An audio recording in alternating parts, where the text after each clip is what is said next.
Hola YouTube, bienvenido a tu programa Disidente. Soy de derecha y ¿qué? Mis teledisidentes, muchos libretubers, acordamos publicar videos que cumplan con la disruptiva misión de incomodar a las personas, guiándolas a desaprender lo que ciertos medios y la politiquería nos han vendido como verdad oficial. Soy Ceci Ordóñez desde Ecuador. Primera línea, ¿qué es? Mis teledisidentes, para que puedan ponerse más en contexto de lo que hablaremos aquí, te recomiendo que veas nuestro video anterior, Cómo se destruye América Latina, ubicado en la descripción.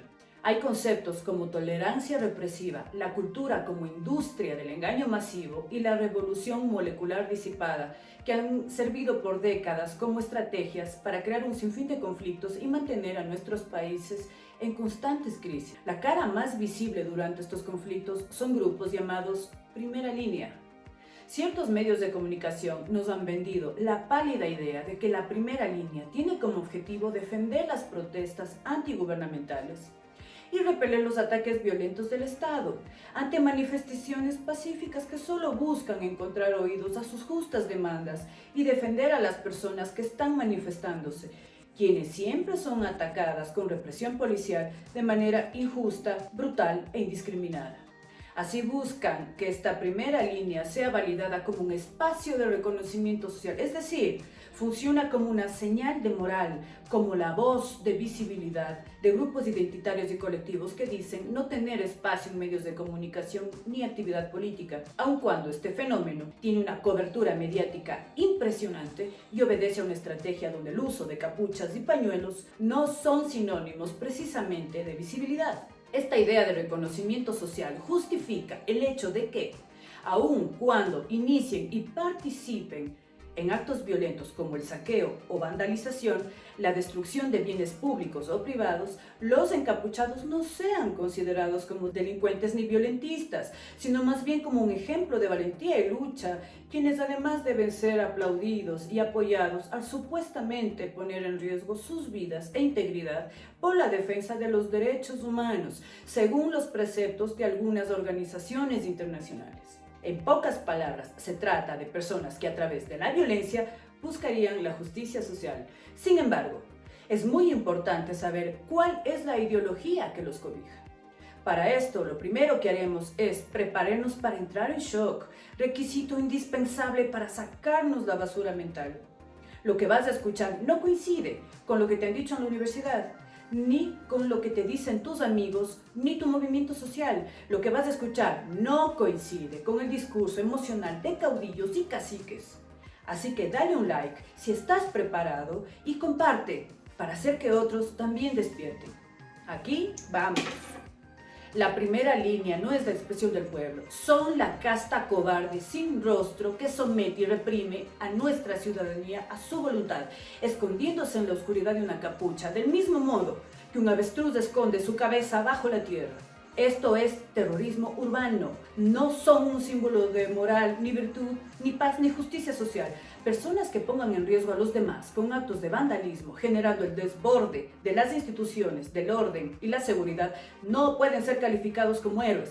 Son sociópatas que en nombre de las demandas sugeridas por la izquierda sacrifican nuestra integridad, la de nuestras familias y la de nuestra comunidad. Lo primero que te voy a decir es que la primera línea no es un movimiento, es un concepto, una estrategia del caos. El objetivo es hacer resistencia a las instituciones del orden y para ello la violencia no está descartada. Al contrario, está totalmente justificada, ya que creen que están moralmente respaldados y se creen incapaces de estar equivocados. Su origen se remonta a las fuerzas de choque de Vladimir Lenin y la manera sanguinaria de hacerse del poder en la Rusia imperial. Esta tradición llegó a nuestro continente con la Revolución Cubana. En un artículo de la revista Verde Olivo de 1968, Che Guevara dice: el camino pacífico está eliminado y la violencia es inevitable. Para lograr los regímenes socialistas habrán de correr ríos de sangre y debe continuarse la ruta de la liberación, aunque sea a costa de millones de víctimas atómicas. El comportamiento violento de las primeras líneas tiene muchas similitudes a la de las estrategias revolucionarias. La primera línea ejerce una función de represión. La URSS, por ejemplo, tenía escuelas de entrenamiento para formar represores y sometedores en Moscú.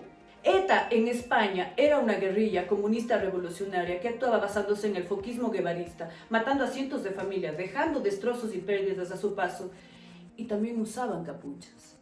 Luego del fracaso de la guerrilla como método para llegar al poder, surgió el Foro de Sao Paulo, formado por Lula da Silva en Brasil, para luego caer en manos del tirano Fidel Castro en La Habana, Cuba. El foro levanta estrategias para fomentar crisis internas en todos nuestros países, con brotes de violencia para quebrantar las instituciones de orden y seguridad. Para ellos es importante la formación de grupos identitarios que forman infinitos colectivos, en los cuales cada uno defiende sus intereses, cada uno jala agua para su molino. Así el pliego de demandas escala en intensidad, volviéndose imposible de satisfacer. El creciente descontento de estos grupos, imposibles de satisfacer, producen una crisis que es usada como justificativo para quebrantar el orden social y la economía. Luego exigen sustituir el sistema a través de plebiscitos y constituyentes. Finalmente no sustituyen el sistema, solo deponen al gobierno de turno para poner en su lugar a uno más afín a sus ideas. ¿Les suena familiar? Así el Foro de Sao Paulo funciona como una franquicia del estatismo castrista que genera estrategias desestabilizadoras e incuba partidos políticos socialistas que implanten gobiernos totalitarios. Su mejor táctica ha sido adueñarse de causas sociales, haciéndose pasar como los únicos capaces de defenderlas. Por décadas han generado grandes épocas de caos, ideas falsas sobre etnicidad, educación sexual, medio ambiente, la pobreza como máximo valor humano, la impunidad de tiranos, corruptos, guerrilleros, revolucionarios, la ideologización con su consecuente justificación de civiles en armas para las luchas sociales, como por ejemplo las primeras líneas. Veamos algunos ejemplos de primera línea en nuestros países. Ejemplo 1. 2019. El estallido social de Chile. En Chile, al estado de emergencia decretado por 15 días se le suma el toque de queda desde esta madrugada en la capital Santiago. Las llamas han prendido en supermercados, vehículos y autobuses. Tras los disturbios y una ola de violencia que se ha cobrado la vida de 3 personas en el incendio y saqueo de un supermercado en Santiago, sumió a varias ciudades de aquel país en un verdadero caos cuando el gobierno del presidente Sebastián Piñera decide subir el precio del pasaje del metro. La primera línea, con ayuda de otros elementos que se denominan a sí mismos segunda y tercera línea, quemaron estaciones de metro, de autobuses, incendiaron y saquearon supermercados, vehículos privados y comercios. También interrumpieron el tránsito en carreteras y puertos. Hubo un total de 36 muertos, causados por balazos, atropellos, electrocución, golpes, puñaladas, incineración, asfixia, traumatismo encéfalo-craneano y, por supuesto, fueron responsables de miles de heridos que incluyen a más de 160 menores que recibieron perdigones, balas y maltrato. Se conoce como la primera línea de las protestas en Chile. Suelen cubrirse el rostro y no tienen miedo de enfrentarse a la policía en las calles. Para muchos chilenos son jóvenes valientes que, con su incansable activismo, desde hace más de 2 meses están contribuyendo a cambiar el rostro del país. Y si no hubiese esta valiente primera línea de jóvenes que vienen desde las periferias a organizarse y a frenar la represión de Carabineros, cada manifestación sería una masacre por parte de fuerzas especiales. Otros ciudadanos, sin embargo, no hacen esa diferenciación y consideran que se trata sobre todo de vándalos que están causando graves daños a la infraestructura pública y también a la sociedad chilena. Cuantificando la nefasta consecuencia del estallido social en Chile, tenemos la paralización de la industria. Para 2019 el gobierno chileno señaló que habría una disminución del crecimiento del PIB entre el 2.4 y el 2.9. Pérdida de 300.000 empleos para finales de 2019, es decir, 300.000 familias destinadas a la miseria, lo que significa la tasa de desempleo más alta luego de la década de los 80, con una tasa del 7%. En total, más de 6.000 pequeñas y medianas empresas del país sufrieron daños. ¿Podríamos creer realmente que estos actos son realmente honorables, valientes y dignos de apoyo y aplausos? Ejemplo 2, en mi país, Paro de octubre de 2019, quienes conformaban la primera línea eran indigenistas sindicales e infiltrados socialistas extranjeros. De momento no hay una evaluación siquiera aproximada de los daños provocados en varios puntos de la ciudad. Y es que dejó de ser una protesta y el reclamo tampoco sintonizó con un supuesto rechazo a las medidas económicas. La delincuencia se tomó algunas calles de Quito y apuntó a la propiedad pública y privada, atacando a quien pase por su lado y desvalijando vehículos. Otros aprovecharon la noche para el caos, dejando de lado una supuesta manifestación antigobierno. Encontraron el momento para el ataque. Venezolanos estaban todos tapados y daba miedo. No se había visto antes algo así en una supuesta movilización social. Se reportaron 7 fallecidos, 1.340 heridos.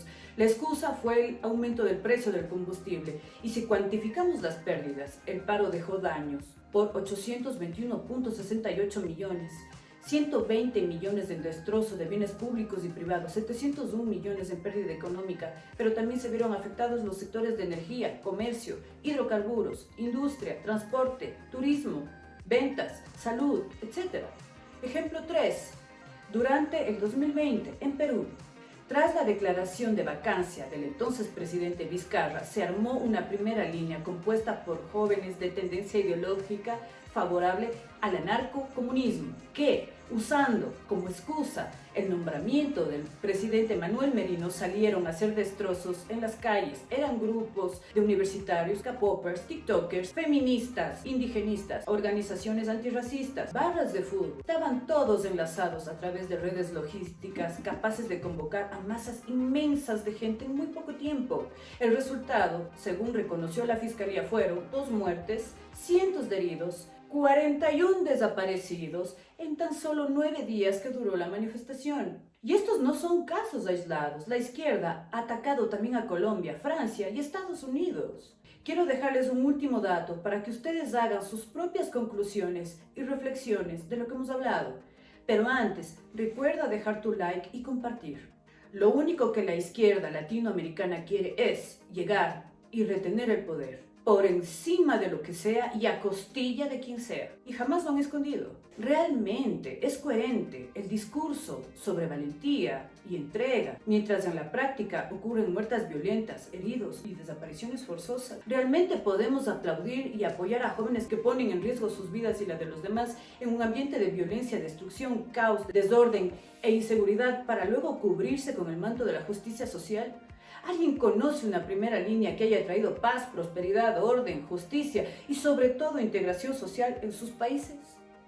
Lo cierto es que estas personas que integran tales agrupaciones son, en palabras de Lenin, los tontos útiles necesarios para desestabilizar aún más a nuestros frágiles gobiernos, de poner a presidentes desechables y establecer regímenes totalitarios. Antes de formar parte de una primera línea, piensa bien en lo que te vas a convertir. Como ves, no todo es moda, ni tendencias dignas a seguir. No seas títere de un titiritero nefasto. Esto será todo por hoy, mis queridos teledisidentes. Nos seguiremos viendo en próximos videos en tu espacio Por Ahora TV. No olviden compartir y dejar su like y suscribirse. Mientras a más personas les llegue el valioso contenido, todos los videos de todo nuestro programa, más entenderemos la realidad y la verdadera enfermedad que azota nuestros países. La indiferencia y el conformismo se traducen en importantes pérdidas para todos. Al compartir nuestro video, no solo te ayudas a ti mismo, ayudas a tu prójimo. Y si estás buscando un programa completo de formación política basada en el liberalismo clásico, inscríbete en el programa La Realidad, dictado por el profesor Alberto Mansuetti. Acá abajo te dejo el enlace en la descripción.